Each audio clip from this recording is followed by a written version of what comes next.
Ça y est, je l'ai. Salut tout le monde, j'espère que vous allez bien. On est parti pour un petit mail time, ça faisait un moment qu'on n'en avait pas fait. Allez, c'est parti. Juste avant de commencer, je suis parti une semaine la semaine dernière et Joey a failli mourir. Je suis en train de l'hydrater un petit peu, mais j'espère qu'il va survivre. J'ai confiance. Comme à mon habitude, j'ai reçu pas mal de produits dont je vais aborder dans une vidéo beaucoup plus complète. Mais là, c'est juste pour vous donner un aperçu rapide, pour vous montrer un petit peu les derniers produits que j'ai pu recevoir. Je vous ai donc demandé sur Twitter de me poser des questions pour que je puisse y répondre pendant que je vous montre les produits. Et on en a une première, vas-tu acheter l'iPhone 10? Et qu'en penses-tu maintenant? Sinon continue comme ça, tes vidéos sont superbes. Déjà merci à toi Hack.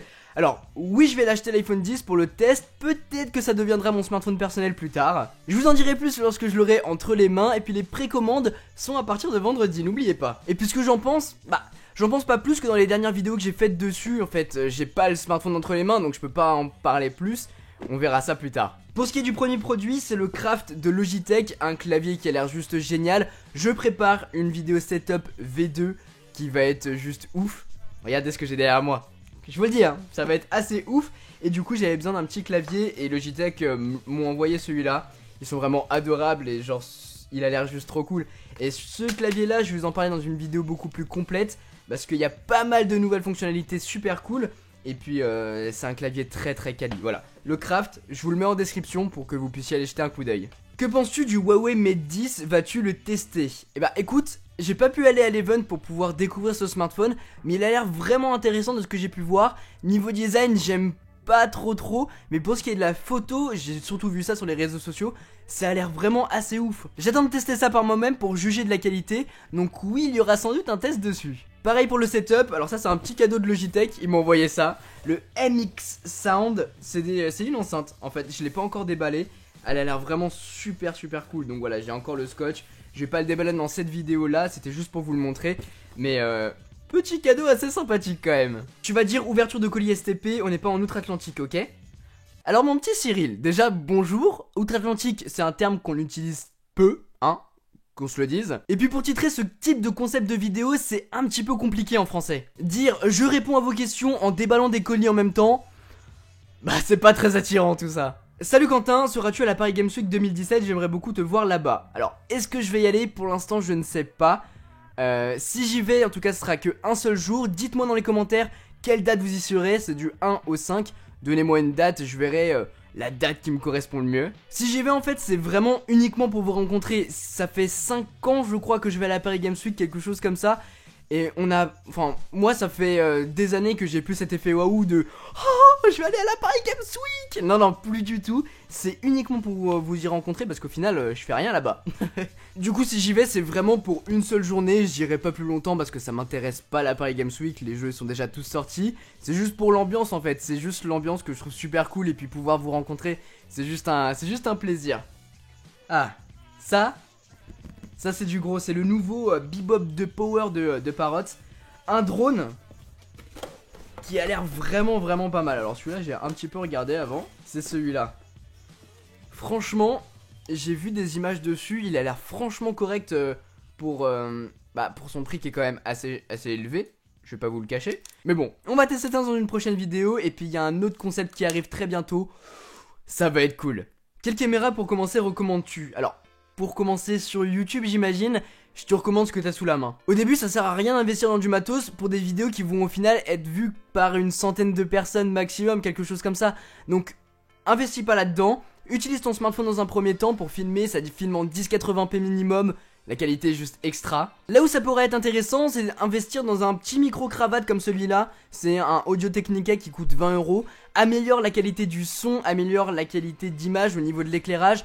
Donc filme-toi au niveau d'une fenêtre pour avoir de la lumière naturelle, histoire de pas investir dans des lightbox comme j'ai là. Donc voilà, fais ça progressivement, tu verras, comme j'ai fait à Noël, avoir une caméra, avoir des softbox, avoir un micro, des choses comme ça. Commence par un bon micro avec ton smartphone pour avoir une bonne qualité d'image.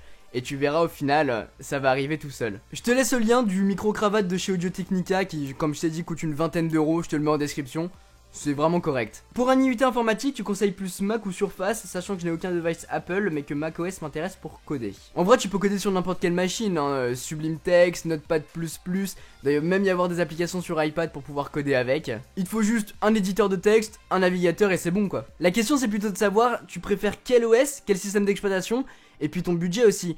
Globalement, c'est dans la même gamme de prix, mais je te conseille pour ça un MacBook Air ou bien un MacBook tout court. En tout cas, moi je partirais là-dessus, plutôt qu'une Surface, c'est transportable certes, mais la longévité, moi je te dis, tu tiendras beaucoup plus longtemps, tu garderas beaucoup plus longtemps ton Mac. Alors là, on part sur un petit colis que je viens tout juste de recevoir. Pour vous expliquer, jeudi vendredi, je serai à un événement de Diesel à Milan, voilà.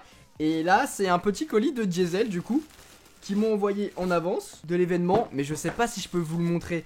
Donc au pire, j'enlèverai cette séquence. Sinon, eh ben je vous le montre. Cher Quentin, nous sommes ravis de te faire parvenir notre montre Diesel One à écran tactile. Tu trouveras également dans ce colis quelques petits extras pour t'accompagner à Milan. À très bientôt. Eh ben écoute, très sympa. Très sympa, donc ici on a la montre. Parce que Diesel se met à faire des montres connectées. Je sais pas si c'est leur première ou non. Donc c'est la Diesel One avec un écran tactile. Et on a des petits trucs pour l'avion. Sympa. Oh, petit bracelet des familles. Et ben écoutez, merci beaucoup Diesel, hein. Et ça, du coup c'est la montre que voilà. C'est marrant ça, que les marques se mettent de plus en plus à faire des montres connectées. Ils voient qu'il y a vraiment un marché, il y a un engouement des consommateurs. Même si on se dit, il n'y a pas beaucoup de monde qui porte des montres. En tout cas dans mon entourage, je sais qu'il n'y a pas des 1000 et des 100 quoi. Mais les marques s'y intéressent de plus en plus, hein. Quali le packaging, hein. Franchement, il a de la gueule, hein. Et la montre, la voilà. Et bah, ouais, c'est une Diesel, elle est vachement grosse, mais franchement, elle a l'air pas mal, hein. De toute façon, je vous en reparle très bientôt sur les réseaux sociaux. On a encore deux petits colis, et si vous avez vu le titre de la vidéo, vous attendez que ça depuis le début. Mais d'abord, petite question, est-ce que YouTube est ton seul métier? Alors, oui et non, si tu veux, à côté de YouTube, j'ai fait des études de web design, je vous laisserai la vidéo qui est par là. Je suis donc sur YouTube à plein temps depuis ces 6 derniers mois, mais ça m'empêche pas à côté de faire des chartes graphiques, de créer des sites internet. D'ailleurs, il y a un gros projet qui arrive très bientôt, ça fait plusieurs mois maintenant que j'y travaille dessus, donc voilà. Je vous en dis pas plus, je vous tiendrai au courant. Tu en fais quoi des smartphones que tu n'utilises pas après les tests, sinon continue comme ça. Je les renvoie à la marque, je les garde, je les donne, je les vends, ça dépend. Bon, c'est bon, j'en ai marre, il faut que je vous le montre. J'ai un pop à mon effigie. Si vous savez pas, je suis un énorme fan de pop. J'en ai partout dans le studio. Il y en a là, il y en a là. Je vois pas le retour, mais il y en a partout dans le studio. Je suis un énorme fan. Si vous voulez me faire un cadeau, offrez-moi un pop. Voilà. Du coup, j'ai contacté Mozi qui ont une chaîne YouTube où ils déballent des box, où ils montrent des pop, où ils créent aussi des pop. Et du coup, ils ont créé le mien. Sur la boîte, du coup, on a vraiment toutes les informations à mon effigie. On a mon nom, on a mon logo, mon petit numéro fétiche, des petites photos de mon pop. J'aurais même demandé de faire un design particulier. Petite photo, high-tech spécialiste. Et puis on a bien sûr la petite image avec mon nom. C'est juste tellement bien fait. Je vais vous l'ouvrir pour vous le montrer. En fait, c'est Jess et Jérémy qui ont cette chaîne YouTube là. Et Jérémy s'est occupé de faire toute la boîte, tandis que Jess s'est occupé de faire mon petit pop à moi. Et c'est juste trop cool. C'est trop cool. Vraiment, merci encore à eux parce que ils ont fait un travail de ouf. Et le voilà, c'est juste génial. En fait, si vous voulez, je leur ai envoyé des photos de moi et je leur ai dit ça serait plutôt cool d'avoir cette coupe de cheveux là avec un corps. Et en fait, ils sont occupés de chercher tout ça et ensuite ils les ont assemblés. Mais j'adore, c'est juste super bien fait. Et en fait, vous verrez la vidéo, je pense qu'ils vont faire une vidéo complète dessus. Ils ont totalement repeint le corps, ils ont repeint... Enfin, ils font vraiment un travail de ouf. Je vous laisserai leur chaîne YouTube vraiment dans la description pour que vous puissiez aller voir leur travail. C'est assez dingue. Et puis du coup, bah j'ai mon pop à mon effigie, moi qui suis un grand fan de pop. Avoir le mien, ma tête dessus, c'est juste trop cool. Dites-moi ce que vous en pensez dans les commentaires. Ah, je kiffe, je kiffe. Et puis avant de terminer et de parler de cette petite bébête, j'ai encore quelques petites questions de Arthur. Comment tes proches ont réagi quand tu leur as dit que tu voulais être youtubeur? Je me rappelle quand j'ai commencé sur YouTube, mon père m'avait dit te montre pas trop sur le net. Du coup quand je faisais mes vidéos, vous regarderez ça, hein, je vous laisserai aller chercher. Je mettais ma capuche en fait pour pouvoir faire les vidéos. Je me rappelle, c'était juste énorme. Mais au-delà de ça, ils m'ont toujours encouragé à faire des vidéos. Si vous voulez, chacun a sa passion. Certains le week-end vont faire du foot, certains vont peindre, certains jouent au jeu. Et bah moi je faisais des vidéos. Après j'ai pas dit du jour au lendemain maman, je veux être youtubeur. En vrai ça s'est fait au fur et à mesure et à partir du moment où j'ai pensé que le projet allait être viable, et bah je me suis lancé. Avec mes études notamment, j'ai pu investir un petit peu de mon temps avec les stages pour travailler à fond sur ma chaîne et ça s'est vraiment fait au fur et à mesure. Au final, si vous avez une passion ou une histoire à raconter, partagez-la. Ne vous sentez pas obligé de le faire, mais si vous en avez envie, faites-le. À travers d'un blog, d'un compte Instagram, d'un compte Twitter, de vidéos YouTube, faites-le. Il y a forcément quelqu'un dans le monde qui est passionné par le même domaine que vous, donc partagez, faites ce que vous voulez. Vraiment, faites-le, créez. Et puis peu importe les critiques, même moi aujourd'hui j'en reçois encore énormément. Et puis en fait, vous les emmerdez, hein. Faites-le. Ça y est. Je l'ai enfin, j'ai pas la NES classique, si vous l'avez et que vous voulez me la donner, n'hésitez pas, mais en tout cas j'ai celle-là, la SNES classique mini, je crois que c'est comme ça.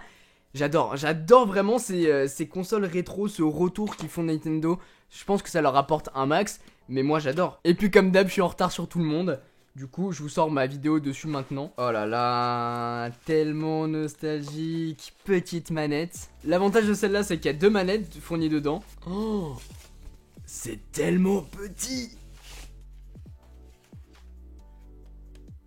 Je suis choqué, tellement petit, regardez. C'est tellement dingue. Oh là là là là. Et puis sinon, petit câble HDMI fourni avec. Et pour l'alimenter, il suffit juste d'avoir une prise USB quoi. On va configurer tout ça. Bon, manette en main. Il est prêt à jouer. Allumons tout ça.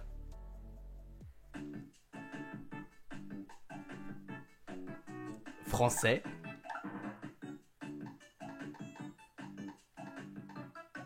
Trop stylé. C'est tellement stylé.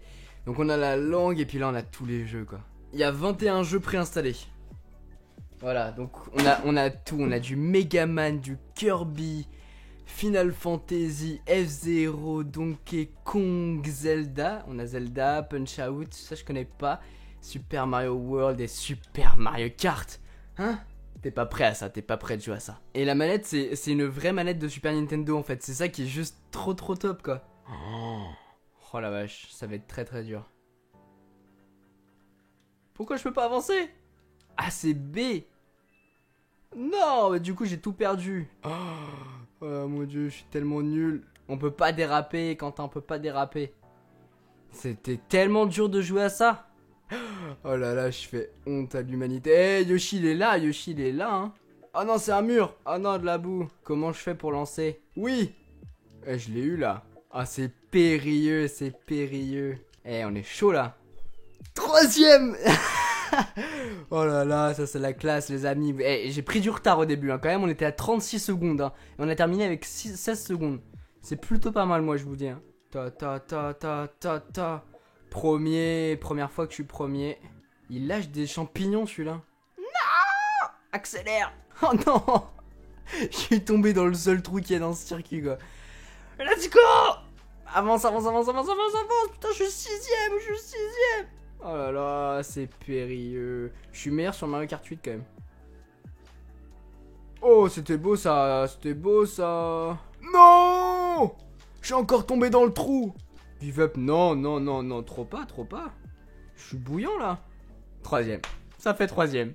Eh bien écoutez, c'est sur cette musique en 8 bits qu'on va s'arrêter là. Si jamais vous avez d'autres questions sur n'importe quel domaine que ce soit, de la vidéo, de la photo, du design, du web design ou bien mes vidéos, n'hésitez pas, les commentaires sont là pour ça. Et puis on refera très bientôt une autre vidéo mail time histoire de pouvoir répondre à d'autres de vos questions. N'hésitez pas à me suivre sur Twitter, c'est là-bas que je suis le plus actif et c'est là-bas que je réponds à la majorité de vos commentaires. En tout cas, merci beaucoup pour vos questions, gros big up à vous. N'hésitez pas à vous abonner si ce n'est pas déjà fait. Sur ce, moi j'y retourne, je vais me faire un petit Mario Kart contre Mini-moi. C'était Quentin. Tchou. Ah, t'es mort, t'es foutu, je vais t'avoir. Let's go.